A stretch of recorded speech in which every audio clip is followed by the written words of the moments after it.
আসসালামু আলাইকুম। চলে এসেছি আবার নতুন একটা ভিডিও নিয়ে আপনাদের সামনে। আশা করি আপনারা সব ভালো আছেন, সুস্থ আছেন। ফেসবুকের মোটো আমার অভিজ্ঞতা অনুযায়ী সেটি হলো সকলের তরে সকলের আমরা, প্রত্যেকে আমরা পরের তরে। এই নীতিতে আমরা কতটুকু বিশ্বাসী, কতটুকু সেই নীতিকে মেনে চলছি, সেটার উপরে আমি আজকে কথা বলবো। বাস্তবে যখন আমরা একজন প্রকৃত মানুষ হই, তখন আমরা কি করি? একজন সে ধনী হোক বা গরিব হোক, ছোট হোক বা বড় হোক, ছোট বড় বলতে এখানে বলতে চাইছি যে বয়সে ছোট, আর বড় বলতে এখানে বয়োজ্যেষ্ঠ। আমরা কিভাবে একে অপরকে সম্মান করি, তাই না? আমি যখন ছোটদেরকে স্নেহ ভালোবাসা দেব, বড়দেরকে সেরকম শ্রদ্ধা প্রণাম জানাবো, তখনই আমি একজন ভালো মানুষ হতে পারবো। তো ফেসবুক এটাই চায় যে আপনি মানুষ হিসাবে কতটা ভালো, আপনি মানুষ হিসাবে কতটা লোকের কাছে পরিচিত, তাই নয় কি? তাহলে আপনি যখন মানুষ হিসাবে আপনার টাকা পয়সা থাকা সত্ত্বেও আপনি যখন লোকের সাথে কতটা মিশবেন, তখন আপনার সুনাম অটোমেটিক দেশ জুড়ে, পৃথিবী জুড়ে ছড়িয়ে পড়বে যে হ্যাঁ, এই ব্যক্তি ধনী হওয়া সত্ত্বেও সবার সাথে সুসম্পর্ক বজায় রেখে চলে, অত হিংসা করে না, কারোর সাথে মারামারি করে না, কাউকে কটু কথা বলে না। অনুরূপভাবে আপনি ফেসবুকে এই নিয়মগুলো কতটা মেনে চলছেন, কতটা আপনি সেই নীতিকে অবলম্বন করছেন, সেটা আপনাকে ফেসবুক পুঙ্খানুপুঙ্খানুভাবে আপনার অনুসরণ করে যে আপনি কোথায় গিয়ে, কার কমেন্টে গিয়ে আপনি কাকে কটু কথা বললেন, আপনি কাকে সম্মান জানালেন, আপনি কাকে ভালোবাসা দিলেন, সেগুলো আপনার পুঙ্খানুপুঙ্খানুভাবে খোঁজ রাখে, খবর রাখে। আপনি ভাবছেন যে আমি আজকে একজনের পোস্টে গিয়ে একটা কটু কথা বলে দিলাম, আপনি হয়তো চলে গেলেন, আপনাকে দেখা যাবে 1 মাস বা 6 মাস পরে আপনাকে মনিটাইজেশন পলিসিতে ফেলে দেবে। আপনাকে ওখানে পুরো ক্লিয়ার ভাবে দেখিয়ে দেওয়া হবে যে আপনি এই পোস্টে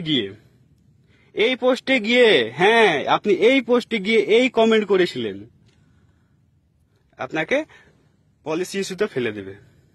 তাহলে বুঝতে পারছেন যে আপনি যেরকম মানুষ, আপনি যেরকম বাস্তবে আপনি যেটা চান যে একজন ভালো মানুষ হিসাবে আমি কিভাবে লোকের সামনে পরিচিত হই, সেই রকম ভাবে আপনার পেজটাকে, আপনার আইডিটাকেও সেইভাবেই এগিয়ে নিয়ে যেতে হবে একজন ভালো মানুষের মতো।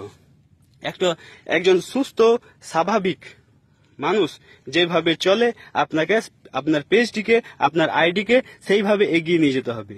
আপনার সাথে মানে অন্যের যাতে কোন রকম সংঘাত না হয়, যেগুলো ফেসবুক বিরোধী। আমরা দেখতে পাই যে ফেসবুকের যেসব গাইডলাইন্স আছে, এবং সেখানে মানে একদম ক্লিয়ার ভাবে, পরিষ্কার ভাবে বলা হয়েছে যে এই জিনিসগুলো ফেসবুক কখনো মান্য করে না।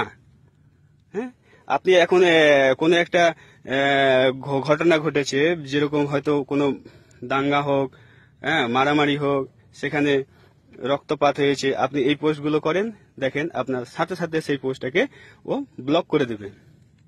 মানে এইসব জিনিসগুলো, খুনাখুনি, হতাহত, মারামারি, একে অপরের সাথে খারাপ ব্যবহার, খারাপ আচরণ, এইসব জিনিসগুলো ফেসবুক মোটেও পছন্দ করে না।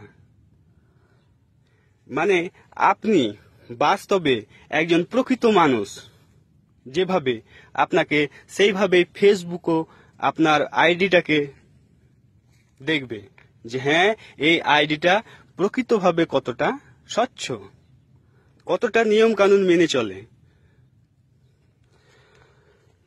তার উপরে ভিত্তি করে আপনার পেজ হোক বা আইডি হোক, সেটা রিচ এনগেজমেন্টকে ফেসবুক বাড়াবে। যখন আপনি এইসব কাজকর্মগুলো ঠিকভাবে অনুসরণ করে মেনে চলে যখন চলবেন আর কি, তখন আপনার পেজের যে গুরুত্ব সেটাকে অনেক বাড়িয়ে দেবে, সেটা অন্যের কাছে আপনার পোস্টকে পৌঁছে দেবে। সেটা আপনাকে আর নিজে কিছু করতে হবে না, ফেসবুক অটোমেটিক অপরের কাছে আপনার পোস্ট, সেগুলো ভিডিও হোক বা লেখা পোস্ট হোক, যে কোনো পোস্ট অন্যের কাছে পৌঁছে দেবে। দেখবে যে হ্যাঁ এই ব্যক্তি কতটা সৎ, কতটা অন্যের সাথে সুসম্পর্ক বজায় রেখে চলে। ওই জন্য আমি যে কথাটা বলে থাকি যে সকলের তরে সকলের আমরা, প্রত্যেকে আমরা পরের তরে। এই নীতিতে মানে যখন আপনি চলবেন তখন আপনার পেজের বা আইডির গুরুত্ব ফেসবুক অনেক বাড়িয়ে দেবে। তো আশা করি ভিডিওটি আপনাদের ভালো লেগেছে, যে কোন কোন জিনিস করা যাবে না এবং কোন কোন জিনিস করলে ফেসবুকের বিরোধী, সেগুলো আপনারা যথেষ্ট বুঝতে পেরেছেন। যদি না বুঝতে পারেন আরো বিস্তারিতভাবে আলোচনা আমি পরবর্তী ভিডিওগুলোতে করব। ততক্ষণ পর্যন্ত ভালো থাকবেন, সুস্থ থাকবেন। আল্লাহ হাফেজ।